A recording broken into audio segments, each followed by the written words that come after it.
அடுத்த க்ஷேத்திரம் அன்பிலுக்கு பக்கத்திலே இருக்கு. இதுவும் ஸ்ரீரங்கத்திலேருந்து சுமார் 20 மைல் தூரத்தில் இருக்கிற க்ஷேத்திரம். இந்த பெருமாளுடைய பேர்லாம் ஒரு பக்கம் இருக்கட்டும், அதை சொன்னால் இப்போ யாருக்கும் சட்டுன்னு புரியாது.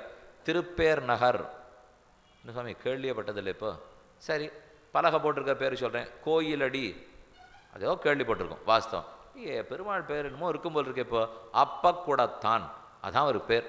எப்போ பார்த்தாலும் கையில் அப்பக்கூடத்தோடையே இருக்கார் அவர். தினப்படி சாயங்காலம் 5 மணிக்கு 5-6 அப்பம் 10 அப்பம் வரைக்கும் நெய் சொட்ட சொட்ட ரொம்ப நன்னா பெருமாள் அபிஷேகிறார்.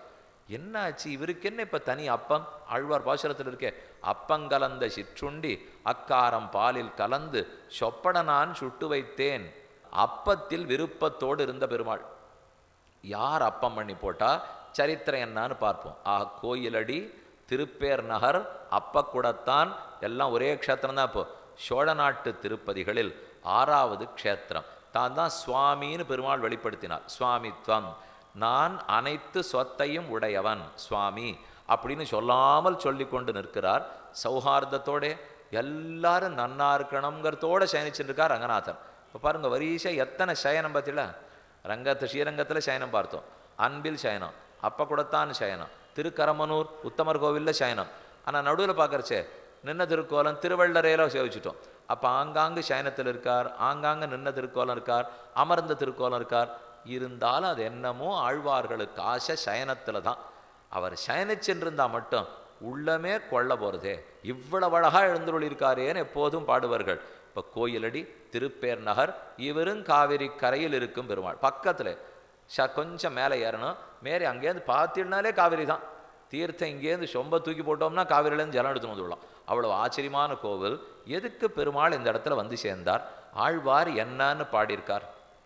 4 ஆழ்வார்களாலே பல்லாண்டு பாடப்பட்ட பெருமாள். திருமழிசை ஆழ்வார் பாடினார், நம்மாழ்வார் பாடினார், பெரியாழ்வார் பாடியிருக்கார், திருமங்கை ஆழ்வார் பாடியிருக்கார். இந்த 4 ஆழ்வார்களும் பல்லாண்டு பாடியிருக்கார். இப்போ கோயிலடி எதுக்கு பெருமாள் வந்து சேர்ந்தார்? உபமன்யுன்னு ஒரு ராஜா. உபமன்யுங்கிற ராஜா துர்வாச முனிவருடைய சாபம். அவருக்கு வேலையே அதுதான் போல் இருக்கு. யாரை எப்போ பார்த்தாலும் சாபம், பிடி சாபம். அவர் சாபம் கொடுத்தா தபஸு குறைஞ்சி விடாதோ?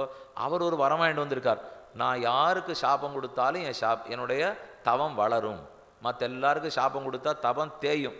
ஆனால் துர்வாசருக்கு மட்டும் சாபம் கொடுத்தாருன்னா தபம் வளர்ந்துட்டே போகும். உபமன்யுங்கிறவனை சபித்து விட்டார். சாபம் போகணும்னா என்ன பண்ணணும்னு கேட்கிறான். தினப்படி 1000 பேருக்கு அன்னதானம் ததியாராதனம் பண்ண ஆரம்பிச்சுட்டான் ராஜா. கிடுன்னு எல்லாருக்கும் ஒவ்வொரு நாளும் பண்ணிகிட்டே இருக்கார். ஆச்சு, ராஜா நல்லவனாக இருக்கார், இவனுக்கு நம்ம அனுகிரகிக்கணுங்கிறதுக்காக பெருமாள் அவரும் அன்னதானம் வாங்குகிற வேஷத்தோடு அன்றைக்கி வந்தார். 1000 பேருக்காக சமையல் பண்ணி வைக்கப்பட்டிருக்கிறது. அந்த சமையல் எடுத்து போடணும்னா இந்த சுவாமி முதல்ல வந்துட்டார். யாரும் அன்றைக்கி சாப்பிட்ற வர்றதுக்கு முன்னாடி பெருமாளே வேஷம் போட்டு வந்தாரோ இல்லையோ, வந்தவர் தான் முதல்ல ரொம்ப பசிக்கிறது கொடுக்குறியான்னார். 1000 பேர் சாப்பிட வேண்டியதையும் சாப்பிட்டுட்டார். ராஜாவுக்கு ஒன்றும் புரியல. வந்தவாளுக்கெல்லாம் எப்படி சோற போட போகிறோன்னு தெரியல. சரி போனால் போகிறது, இவராவது திருப்திப்பட்டாரான்னா என்ன, எனக்கு ஏதோ போடுறேன்னியே ஒன்றும் போடவே இல்லையேன்னார். 1000ம் காணும். இதுக்கு மேலே என்ன கேட்குறீர்னா, எனக்கு அப்பம் ரொம்ப பிடிக்கும், இன்றைக்கி பார்த்து நீ அப்பம் பண்ணவே இல்லை, அதனால் அப்பம் பண்ணி கொடு. சரின்னு அந்த பெருமாளுக்கு அப்பம் பண்ணி குடத்தோடு கொடுத்தா அப்படியே பிடிங்கன்னு விட்டார். அவன் குடத்தோட அப்பத்தை எடுத்துன்னு வர்றதுக்குள்ளே சடக்கன் அப்பத்தை பிடுங்கி போலே வாங்கின பெருமாள் தடால்னு சயனிச்சுனுட்டார். சயனிச்சுட்டு விடாமல் வலது பக்கத்தில் அப்ப குடத்தை இடிக்கினுட்டு அது மேலேயே தன் கையை வச்சுட்டு நான் ரொம்ப திருப்தி அடைஞ்சுட்டேன், உபமன்னுவே உமக்கு சாப விமோசனம் அப்படின்னு அந்த ராஜாவுக்கு கொடுத்தான்னு சரித்திரம். அதனால் அப்ப குடத்தான் திருப்பேர் நகரான்னு இருக்கிறார். பேர் நகர் ஆழ்வாருடைய உள்ளத்தை விட்டு விலகவே மாட்டேன்னு இருந்த பெருமான். பேரே உரைகின்ற பிரான் இன்னு வந்து இருப்பேனன்னு என் நெஞ்சு நிறைய புகுந்தான். காரேழ் கடலேழ் மலையேழ் ஏழ் உலகொண்டும் ஆறா வயிற்றானை அடங்க பிடித்தேனே என்று நம்மாழ்வாருடைய பாசம். இந்த திவ்யதேசத்தில் போய் சேவிச்சா என்ன கிடைக்கும்னு சொல்கிறார். பிடித்தேன் பிறவி கெடுத்தேன் பிணிசாரேன் மடித்தேன் மனை வாழ்க்கையுள் நிற்பதோர் மாயையை. பிடித்தேன், உம்ம திருவடியை கெட்டியாக பிடித்தேன். பிறவி கெடுத்தேன், இனிமே நான் பிறவி எடுக்க போகிறதே இல்லை. உத்தேன் உகந்து பணி செய்து உன பாதம் பெற்றேன். உகந்து பணி செய்து இந்த க்ஷேத்திரத்தில் பெருமாளை சேவிச்சா அவள் எல்லாருக்கும் கைங்கிற செல்வம் அவ்வளவு தூரம் கிடைக்குமா.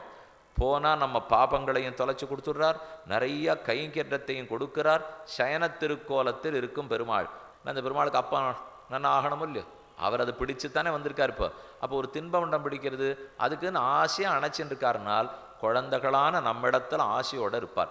வலது கை இப்படி இந்த பாண்டத்துக்கு மேலே இருக்கும், பானைக்கு மேலே இருக்கும். இடது கையை இப்படி மேலே வச்சுட்டு அழுத்தமாக இப்படி இடது பக்கம் பிடிச்சுட்டு இருப்பார். இது எதுக்குன்னால் பெருமானுடைய மகிழ்ச்சி கமலவல்லி தாயார். அந்த தாயார் ஒரு தடவை பாரிஜாத புஷ்பம் வேணும்னு இந்த பெருமாள்கிட்ட கேட்குறா. சரி, அது எங்கே இருக்கும்னு தேடினா தேவேந்திரபட்டினம் சொர்க்கலோகத்தில் தான் பாரிஜாத்தம் இருக்குது. இந்திரனுக்கு சொல்லி அனுப்பிச்சார்.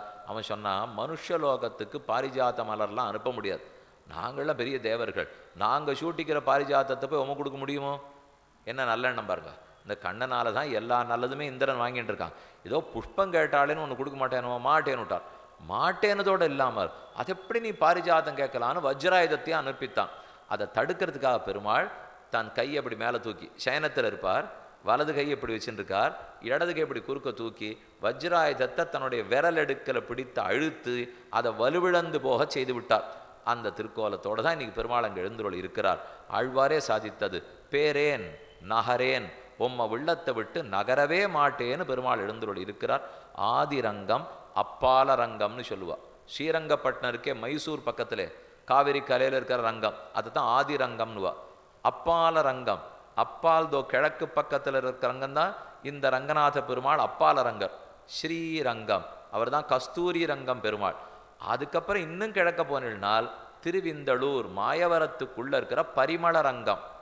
இதெல்லாமே காவிரி கரை. இப்போ ஸ்ரீரங்கப்பட்டினம் அப்பால ரங்கம், ஸ்ரீரங்கம் கஸ்தூரி ரங்கம், கிழக்க போனோம்னா பரிமள ரங்கம்.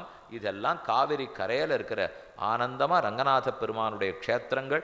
நாலாழ்வார்களாலே பாடப்பட்ட பெருமான் இந்திர தீர்த்தம், இந்திர விமானம், கமலவல்லி தாயாரோடு இருக்கும் அப்பால ரங்கரை சேவித்து கொண்டோம்.